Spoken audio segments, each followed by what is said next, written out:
And you welcome back to the studios as we talk about the arts of life. I'm sure you're familiar with Life is How You Make It. Well, this exceptional book comes to tell you how you can mold your life, be the sculptor or the potter of your life, and put your life where you want to see yourself.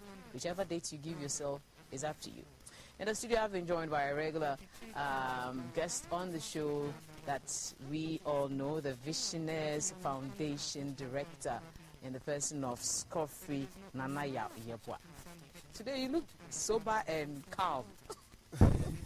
Why?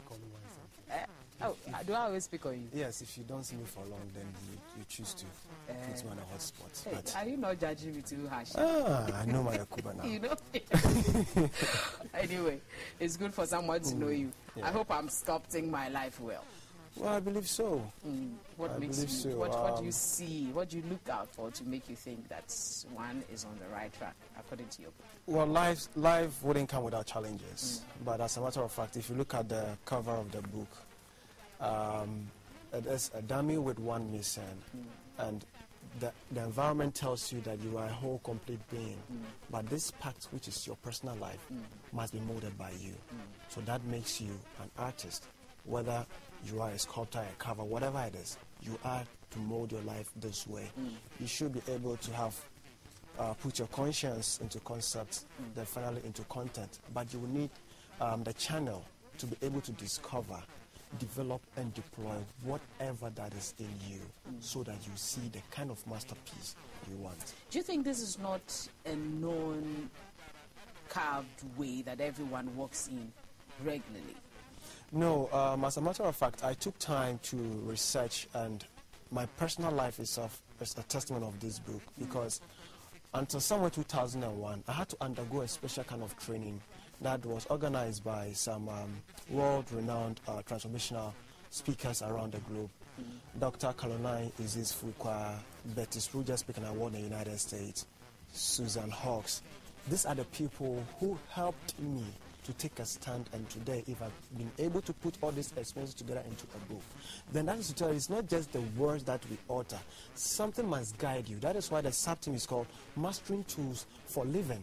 It is not just saying that, well, you create what you see, but what will aid you? How would you be able to order your life around to be able to create what you see? And in our part of the world, we don't pay much attention in developing the personality, in developing that leadership skill that is intrinsic. Mostly we look outward, go to school, university, go and get yourself a cream, get skills and come out. But the skill without the personality being developed, that is why we fall short of leaders. We have deficit of leaders today. It's not because they are not skilled, but what makes them leaders intrinsically is what we don't train. You talk about the lane of love and the lane of fear, the quartet principles, redefining your identity, the court of life, behavioral matrix, the leadership style, and then communication. In all this, which one do you think will be the best way for somebody to know that this is my life, where I am, and after reading this book, this is where I want to be? If you look at the sequence of the content of the book, you realize that running the lane of fear and lane of love starts. The foundation on which society is built is the aspect that gives off offsprings and that.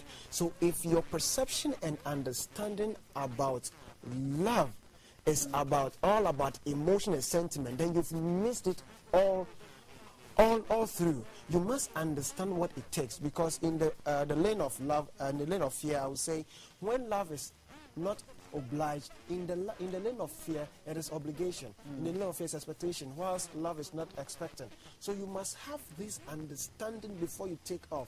So when you move off from the lane of love and the lane of fear, you go to the quartet principles. What does it state? Having discovered and developed your understanding about how society is knitted together, you now also need the quartet agreement, which another writer called it Omega said the 4 agreement. In this book, it tells you that you must be impeccable with your word. You must not make assumptions. You don't take things personal. You must always do your best. But if you have not been tutored, you have not been transformed with such basic tools, when do you even measure your best? Assuming you were a very good student one day, maybe when you were about to write your exams, your mom passed away. So you did not get the grades that is expected of you. At that moment, that was your best. But you start crying, you will curse your stars, and begin to ask even why should mommy pass away this particular time. No, you can't control what nature brings, but you can control what happens when those issues come up. So I strongly believe that from the quartet agreement, don't make assumptions. Is it true of what people say about you all the time? Mostly it is not 100% true. It is their pigmentation, their own perception, what they wish to see if they were in your shoes. That is what they spew out. But if you are not immune to some of these assumptions that are made at you, you take them, and before you realize, you are acting and behaving like they want to see you do.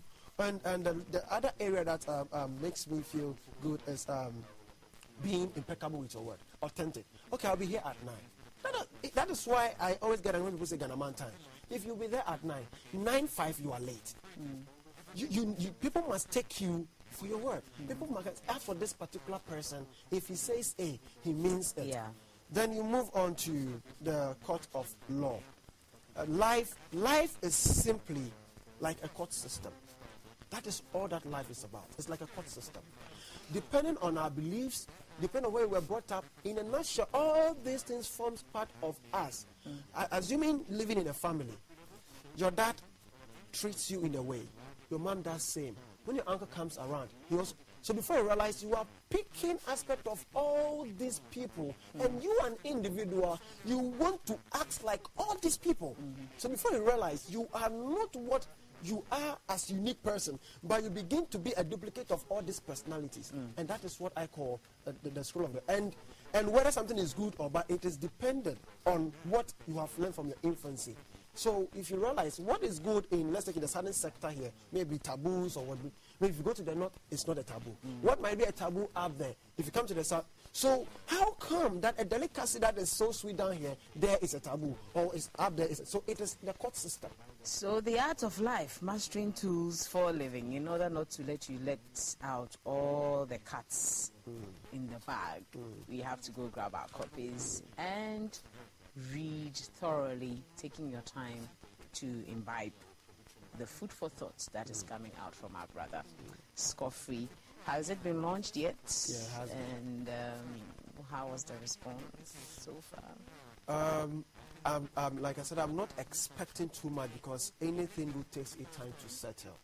This I can say on authority. This is the first kind of a book on our shelf. This is the first kind of a book on our shelf that you will get a pragmatic tool to aid you to polish your life so well. If you check the content, like I said, it takes you through systematic approach to redefining your personality. So Scoffy says that one area of our human social interactions that has many diverse views, yet less practical meaning deduced from it, is the subject matter of love and fear. We're not talking about love, we're not talking about fear, we are talking about the art of life. And that is an aspect of art of life. Go grab your copy and read it, and let's see how we can be molding and sculpting our life for the better. Good to have you again in the studio, as usual, advocating for better lives. I'm sure very soon you'll be having your own platform and doing your own things. We are hoping. We wish you all the best. Thank you and very I much. have my copies. I'll be reading them as much as Thanks possible. for having me. More coming up on the Wednesday edition of The Breakfast Show. Stay. We will be right back.